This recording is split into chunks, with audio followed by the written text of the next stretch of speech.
Welcome back विद्यार्थियों। Shri Shyam group of educations की online class में आपका एक बार फिर से हार्दिक स्वागत और अभिनंदन है। देखो विद्यार्थियों, हम जो बुक कर रहे हैं वो बुक आपकी है introductory biology. Introductory biology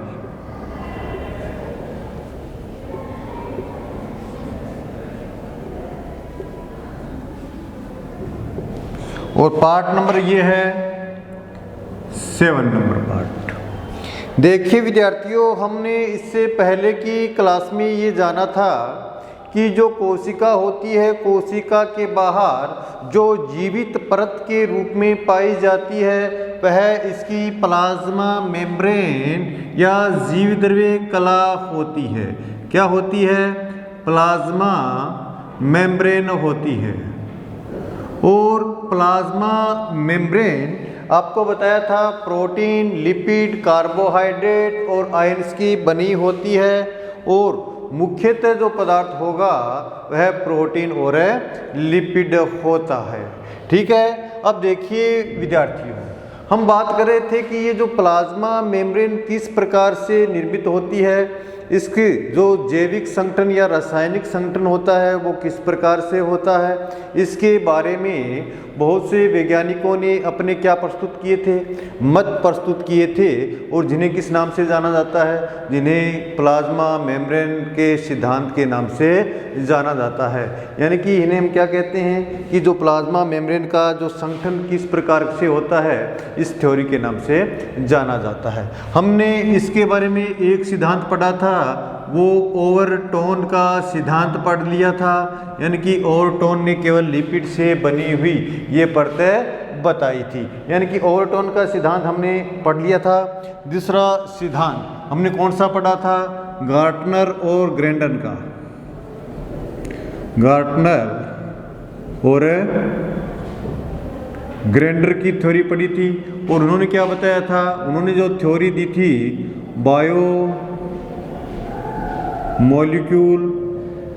biomolecular lipid layer theory दी थी। यानी कि इनके अनुसार क्या था कि जो आपकी प्लाज्मा मेम्ब्रेन होती है वो लिपिड की बनी होती है, लेकिन इसमें लिपिड क्या होते हैं? इसमें जो लिपिड होती है, लिपिड की 2 परतें होती है। कितनी परतें होती है? लिपिड की 2 परतें। 2 परतें कौन कौन सी होती है? देखिएगा इस प्रकार से, लिपिड की 2 परतें।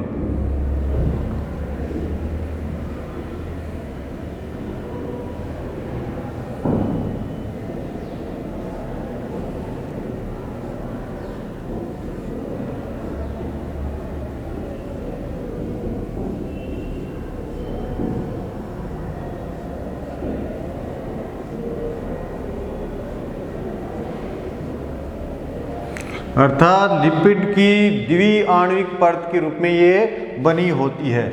और लिपिड के 2 सिरे होते हैं। इस सिरे को हम क्या बोलते हैं? पोलर एंड कहते हैं। इस सिरे को हम क्या कहते हैं? नॉन पोलर एंड कहते हैं। ठीक है। और ये जो सिरा होता है ये जल स्नेही होता है, जल प्रिय होता है। इसलिए इसे हमने क्या कहा था? इस सिरे का नाम दिया था हाइड्रोफिलिक। क्या कहा था? हाइड्रोफिलिक। जबकि इसका नॉन पोलर क्या होता है? जल स्नेही नहीं होता है, जल से दूर रहता है। इसलिए इसे क्या कहा था? हाइड्रोफोबिक कहा था। ठीक है। तो इस प्रकार से ये बाई मॉलिक्यूल्स लिपिड लेयर परत की थोड़ी किसने दी थी? गार्टनर और ग्रैंडल नामक वैज्ञानिक ने दी थी। अब देखिए स्टूडेंट्स, इसके बाद इस लिपिड के जो प्लाज्मा मेम्ब्रेन्स के बारे में जो अन्य वैज्ञानिक कौन कौन हुए हैं जिन्होंने ये सिद्धांत प्रतिपादित किया है। तो प्लाज्मा मेम्ब्रेन्स की अन्य थ्योरी की चर्चा अब हम यहाँ पर करेंगे। और अन्य थ्योरी के अंदर क्या है? अन्य थ्योरी, नेक्स्ट जो थ्योरी है वो आपकी है डेनियली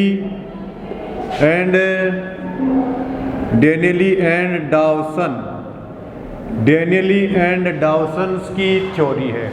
डेनियली और डाउसन्स ने क्या बताया था? इन्होंने जो थ्योरी दी थी उस थ्योरी को जानते हम प्रोटीन लिपिड प्रोटीन थ्योरी के नाम से जाना जाता है। इनकी जो थ्योरी है प्रोटीन लिपिड और प्रोटीन थ्योरी के नाम से जाना जाता है, इसलिए इसे हम क्या बोलते हैं, इसलिए इसे हम सैंडविच मॉडल के नाम से भी जानते हैं। किसके नाम से जानते हैं?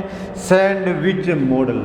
देखिए स्टूडेंट्स, सैंडविच मॉडल का अर्थ क्या है, यानी कि इस प्रकार से दो परतें और इस प्रकार से एक परत ये, और इसके बीच में जो भी कोई मटेरियल होगा तो इस प्रकार का मॉडल क्या कहलाएगा? आपका सैंडविच मॉडल है कहलाता है। तो ये जो आपका डेनेली और डेविसन ने protein lipid protein sandwich model की थ्योरी दी थी। तो इनके अनुसार क्या था कि जो प्लाज्मा मेम्ब्रेन होती है, प्लाज्मा मेम्ब्रेन क्या होती है? प्लाज्मा मेम्ब्रेन केवल और केवल लिपिड की नहीं बनी होती है। तो बनी किसकी होती है? देखो, प्लाज्मा मेम्ब्रेन जो बनी होगी उसमें केवल लिपिड नहीं होती है, अर्थात और क्या होती है? इसमें प्रोटीन भी होती है। क्या होती है? प्रोटीन होती है और साथ में क्या होती है? लिपिड भी होती है। और लिपिड के बारे में गार्टनर और ग्लेंडर ने बताया था कि जो लिपिड होती है वो द्वि आणविक परत के रूप में होती है। तो उसी प्रकार डेनेली और डाविसन ने क्या बताया था कि लिपिड तो द्वि आणविक होती ही होती है, बायोमोलिक्यूल होती ही होती है, बाई मॉलिक्यूल होती है। कैसी होती है? बाई मॉलिक्यूलर होती है। उसी के साथ प्रोटीन भी क्या होती है? बाई मॉलिक्यूलर होती है। ठीक है, प्रोटीन भी कैसी होती है? द्वि आणविक होती है, यानी कि प्रोटीन के भी दो अणु या दो परतें पाई जाती है। अब देखिए स्टूडेंट्स, ये बायोमोलिकुलर लेयर लिपिड और बायोमोलिकुलर लेयर है प्रोटीन, और इसमें जो प्रोटीन होती है वो ग्लोब्यूलर प्रोटीन होती है। कौन सी होती है? Globular protein. और ग्लोब्यूलर का अर्थ होता है ऐसी प्रोटीन जो संरचना में कैसी होती है? गोलाकार होती है, उसे ग्लोब्यूलर प्रोटीन के नाम से जाना जाता है। अब देखिए, ये जो डेनेली और डेविसन का प्रोटीन लिपिड मॉडल है ये किस प्रकार से और क्या कहता है। तो देखिए स्टूडेंट्स, इस मॉडल के अनुसार क्या है कि लिपिड का दोहरी परत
इस प्रकार से यह लिपिड की क्या होती है?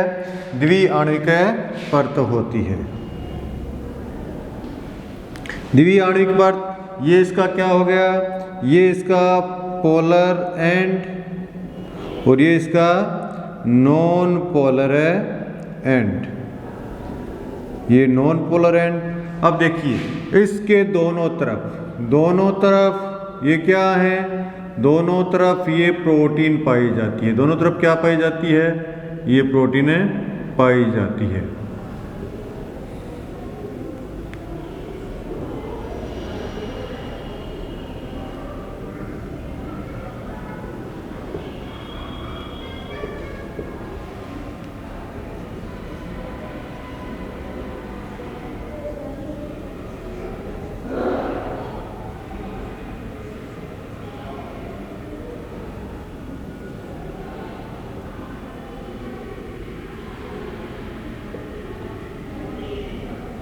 ये दोनों तरफ इसमें क्या पाई जाती है, प्रोटीन पाई जाती है।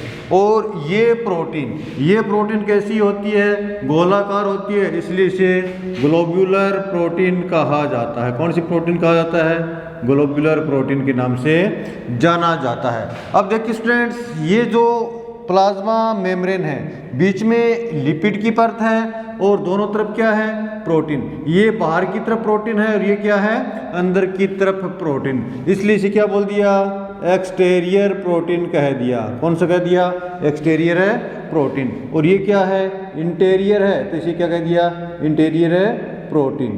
तो एक्सटीरियर प्रोटीन और इंटीरियर प्रोटीन, प्रोटीन के भी दो अणु होते हैं, एक बाहर की तरफ होता है और एक है अंदर की तरफ। बाहर की तरफ है वो एक्सटीरियर और अंदर की तरफ है वो इंटीरियर प्रोटीन हो जाता है।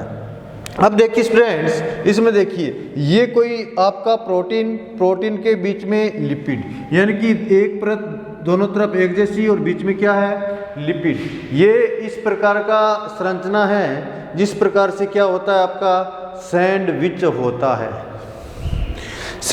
होता है, उसी प्रकार की ये संरचना होती है। इसलिए इसे क्या कहा जाता है, इसलिए इसे सैंडविच मॉडल कहा जाता है। सैंडविच मॉडल, या इसे हम क्या कह सकते हैं, प्रोटीन फिर लिपिड और फिर प्रोटीन। सैंडविच मॉडल या प्रोटीन लिपिड फिर प्रोटीन, तो प्रोटीन लिपिड और प्रोटीन मॉडल भी इसे कहा जाता है। और ये मॉडल किसके द्वारा प्रतिपादित किया गया था, ये डैनियल और डेविसन के द्वारा प्रतिपादित किया गया था।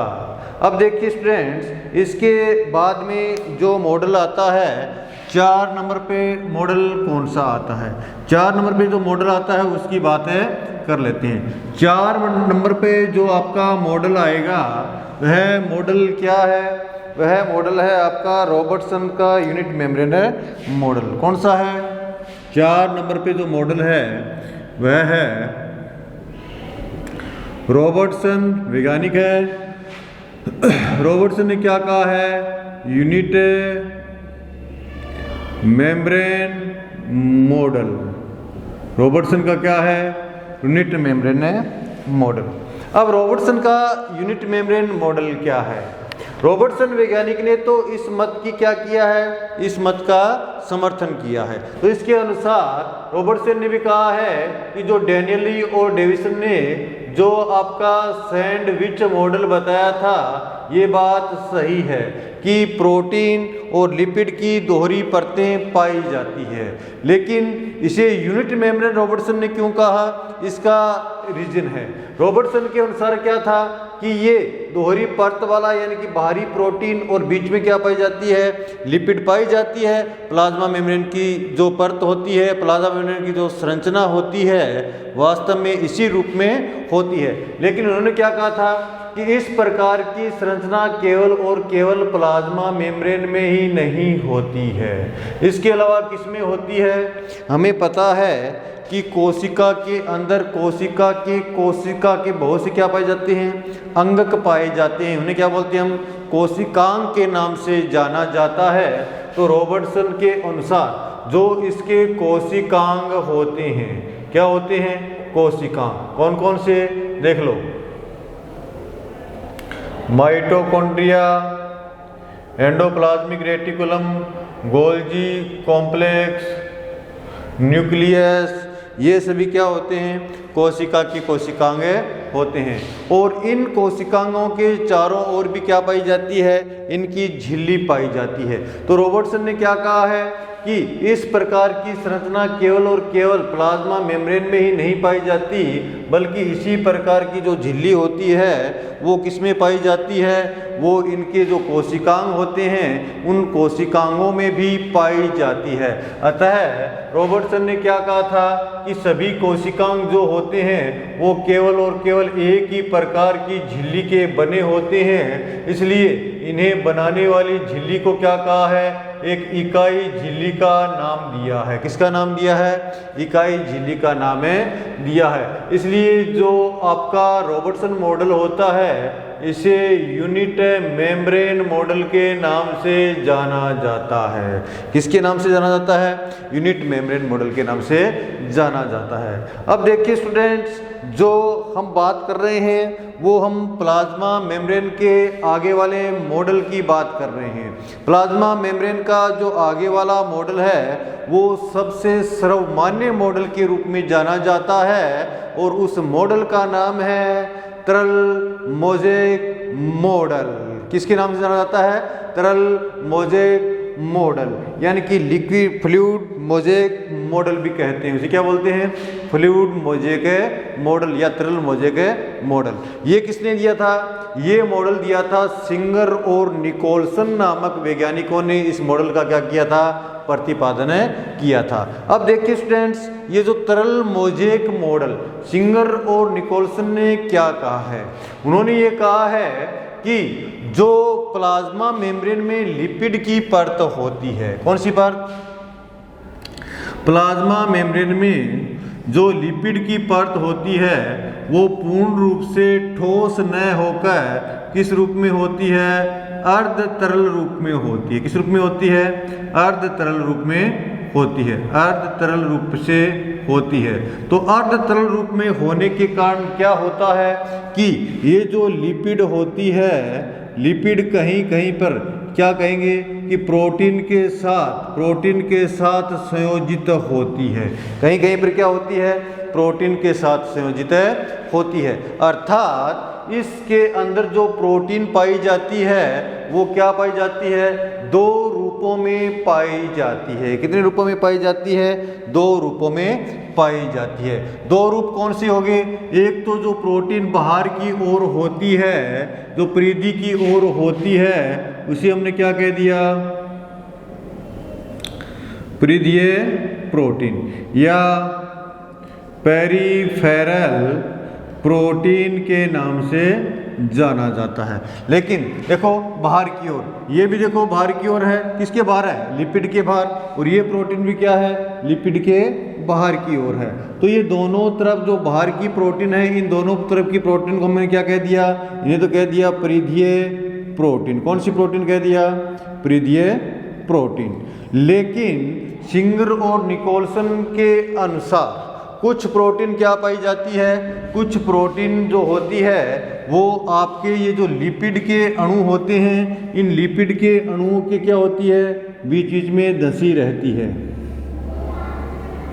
लिपिड के अणुओं के बीच में क्या होती है, धंसी रहती है। और किस प्रकार से धंसी रहती है, देखिए कि ये जो प्रोटीन होती है वो लिपिड के अणुओं के बीच बीच में धंसी रहेगी और इस प्रकार से होती है।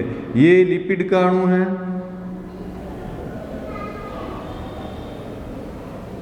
ये लिपिड का अणु है, यानी कि लिपिड का अणु क्या है, पूरा ये लिपिड का अणु है और इसके बीच में क्या है, प्रोटीन का अणु है। यानी कि जो पूरी प्रोटीन होती है वो इसके अंदर क्या रहती है, धंसी हुई रहती है। तो धंसी हुई रहने के कारण इसको हम क्या बोलेंगे, ये लिपिड के अणु के बीच में है, इसलिए इसे हम क्या बोल दिया, आंतरिक प्रोटीन कहते हैं। कौन सी प्रोटीन कहते हैं इसे, आंतरिक प्रोटीन या इंटीग्रल प्रोटीन के नाम से जाना जाता है। और आंतरिक प्रोटीन देखिए, यदि हम इस प्लाज्मा मेम्ब्रेन से यदि प्रोटीन को हटाना चाहते हैं तो सिंगर और निकोलसन के अनुसार क्या होगा, केवल और केवल हम परिधीय प्रोटीन को हटा सकते हैं, आंतरिक प्रोटीन को नहीं हटा सकते हैं, आंतरिक प्रोटीन को नहीं हटा सकते हैं। और आंतरिक प्रोटीन भी क्या होती है, लिपिड की तरह लिपिड की तरह क्या होती है, इसमें भी पोलर एंड होता है और क्या होता है, नॉन पोलर एंड होता है। यानी कि ये पोलर और बीच का भाग क्या होगा, इसका नॉन पोलर भाग होता है। कहाँ होता है, बीच का भाग इसका क्या होगा, नॉन पोलर भाग, जबकि बाहरी भाग इसका क्या होता है, पोलर भाग होता है। तो पोलर एंड। तो सिंगर और निकोलसन के अनुसार क्या था कि जो इस प्रोटीन का जो नॉन पोलर एंड होता है वो तो तरह क्या रहता है, बाहर की तरफ रहता है, जबकि पोलर एंड जो होता है वो बाहर की तरफ रहता है, जबकि नॉन पोलर एंड क्या होगा, लिपिड के अणुओं के बीच में धंसा रहेगा। इसलिए जो लिपिड होती है इस प्रोटीन के साथ अर्धतुल्य रूप से सांचों के समान फिट रहती है। इसलिए हमने सिंगर और निकोलसन ने क्या कहा है कि जो लिपिड होती है किसमें, प्लाज्मा मेम्ब्रेन में, वो ठोस रूप से न होकर अर्ध तरल रूप से पाई जाती है। और इसमें प्रोटीन भी कितने प्रकार की पाई जाती है, दो प्रकार की प्रोटीनें पाई जाती है। और दोनों प्रकार की प्रोटीन होती कौन कौन सी है, एक तो आपकी परिधीय प्रोटीन होती है और जो दोनों तरफ रहेगी। परिधीय प्रोटीन क्या होगी, लिपिड के अणु के जो दोनों तरफ होती है वो परिधीय प्रोटीन होती है, जबकि लिपिड के अणुओं के जो मध्य में धंसी रहती है वो कौन सी होती है वो कौन सी होती है आपकी, वो आपकी आंतरिक प्रोटीन के नाम से जाना जाता है। परिधीय प्रोटीन और आंतरिक प्रोटीन के नाम से जाना जाता है। ठीक है, तो ये क्या था, ये आपका जो प्लाज्मा मेम्ब्रेन से संबंधित विशिष्ट प्रकार के मॉडल थे। अब स्टूडेंट्स हम बात कर लेते हैं कि ये प्लाज्मा मेम्ब्रेन फिर जो आपकी कोशिका है, कोशिका के चारों ओर होने से इस प्लाज्मा मेम्ब्रेन का महत्व क्या हो जाता है। अब हम बात कर लेते हैं इंपॉर्टेंस ऑफ प्लाज्मा मेम्ब्रेन, यानी कि प्लाज्मा मेम्ब्रेन के फिर महत्व क्या है। यानी कि कोशिका के चारों ओर अगर ये प्लाज्मा मेम्ब्रेन है तो फिर इसका महत्व क्या हो जाता है। तो नेक्स्ट टॉपिक है आपका इंपॉर्टेंस ऑफ प्लाज्मा मेम्ब्रेन।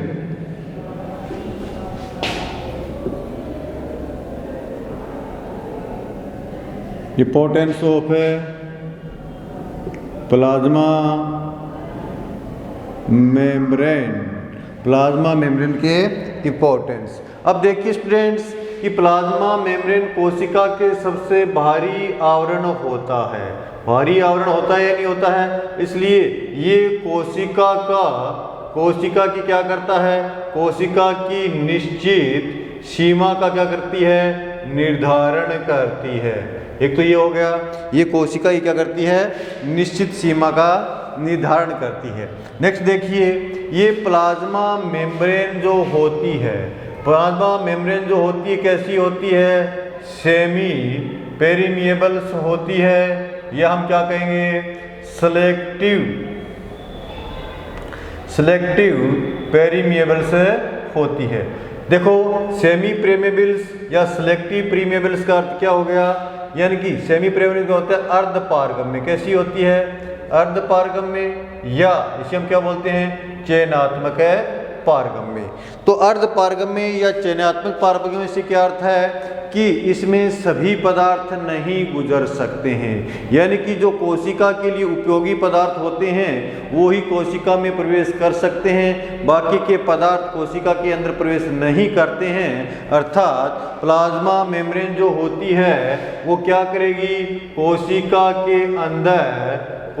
के अंदर जो परिवहन होने वाले पदार्थ होते हैं उनका क्या करती है, नियमन करने का कार्य करती है। यानी कि कोशिका के अंदर चाहे गैसों का आदान प्रदान हो, चाहे पोषक पदार्थों का आदान प्रदान हो, वह सभी क्रियाएं किसके द्वारा होती है, इसी प्लाज्मा मेम्ब्रेन्स के द्वारा होती है। इसके बाद मैं बात कर लेता हूं कि प्लाज्मा मेम्ब्रेन में बहुत से क्या पाए जाते हैं, आयन पाए जाते हैं। आयन कोई भी हो सकते हैं, कैल्शियम के, मैग्नीशियम के, सोडियम के, यानी कि बहुत से आयन इसके अंदर क्या होते हैं, पाए जाते हैं। इसलिए कोशिका का जो आयनिक संतुलन बनाए रखने का काम कौन करती है, कोशिका का आयनिक संतुलन बनाए रखने का काम भी कौन करती है, ये आपकी प्लाज्मा मेम्ब्रेन करती है। और प्लाज्मा मेम्ब्रेन्स क्या करती है, विभिन्न प्रकार के पदार्थों को कोशिका के अंदर भेजती है। और स्टूडेंट्स, जो कोशिका के अंदर जो पदार्थ प्रवेश करते हैं इनकी विधि दो होती है, या तो विसरण के द्वारा या प्रासरण के द्वारा अंदर प्रवेश करते हैं। अब देखिए, ये विसरण जो होता है, विसरण भी इस कोशिका के अंदर दो प्रकार का होता है। एक तो हम बोलते हैं निष्क्रिय विसरण, क्या बोलते हैं, निष्क्रिय विसरण। एक को हम क्या बोलते हैं, सक्रिय विसरण। निष्क्रिय विसरण और सक्रिय विसरण क्या है, निष्क्रिय। बात क्या है, निष्क्रिय। निष्क्रिय को हम क्या बोलते हैं, पैसिव नाम से भी जाना जाता है। किसके नाम से जान देते हैं, पैसिव के नाम से भी जानते हैं, पैसिव डिफ्यूजन। ठीक है, इसे हम क्या बोलते हैं, एक्टिव प्रकार का डिफ्यूजन होता है। एक्टिव प्रकार का क्या होता है, ये डिफ्यूजन होता है। यानी कि निष्क्रिय तो होता है पैसिव प्रकार का, जबकि जो सक्रिय होता है वो क्या होता है, एक्टिव प्रकार का। अब देखिए स्टूडेंट्स, ये जो विसरण होते हैं इनका क्या अर्थ होता है।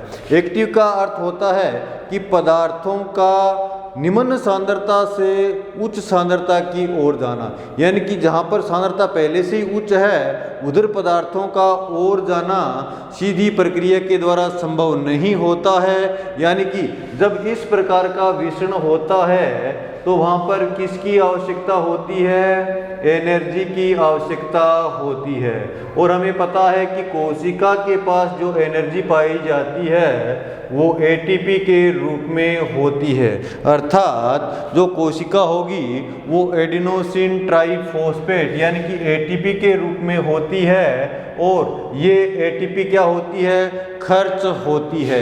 यानी कहने का अर्थ है कि ऐसी विसरण की क्रिया जिसमें एटीपी की या ऊर्जा की आवश्यकता होती है, इस प्रकार के विसरण को हम क्या बोलते हैं, एक्टिव ट्रांसपोर्टेशंस या एक्टिव विसरण के नाम से जानते हैं, या एक्टिव ट्रांसपोर्टेशंस भी कह सकते हैं। निष्क्रिय प्रकार का देखो, निष्क्रिय प्रकार का यानी कि पैसिव प्रकार का ट्रांसपोर्टेशंस या पैसिव प्रकार का ये विसरण होता है। इसमें क्या होता है, इसमें पदार्थ क्या करते हैं, इसमें पदार्थ यानी कि पदार्थों की सांद्रता यहाँ ज़्यादा है यहाँ कम है, तो आपको पता है कि ये पदार्थ अपनी गति से क्या चले जाएंगे, अधिक सांद्रता से निम्न सांद्रता की ओर चले जाएंगे। तो इस प्रकार की प्रक्रिया में क्या होगा, किसी भी प्रकार की एनर्जी की आवश्यकता नहीं होती है, किसी भी प्रकार की एनर्जी की आवश्यकता नहीं होती है। तो इस प्रकार के हम विसरण को या ट्रांसपोर्टेशंस को क्या कहते हैं, इसे हम पैसिव प्रकार का या निष्क्रिय प्रकार का ट्रांसपोर्टेशन कहा जाता है। तो देखिए स्टूडेंट्स, ये कुछ बातें थी, कुछ सिद्धांत था, और जो आपकी प्लाज्मा मेम्ब्रेन है, प्लाज्मा मेम्ब्रेन के रासायनिक संगठन से बात थी और इसके महत्व से बात थी। तो ये आपका प्लाज्मा मेम्ब्रेन का टॉपिक यहाँ खत्म होता है। नेक्स्ट क्लास में हम किसी नेक्स्ट कोशिकांग की बात करेंगे।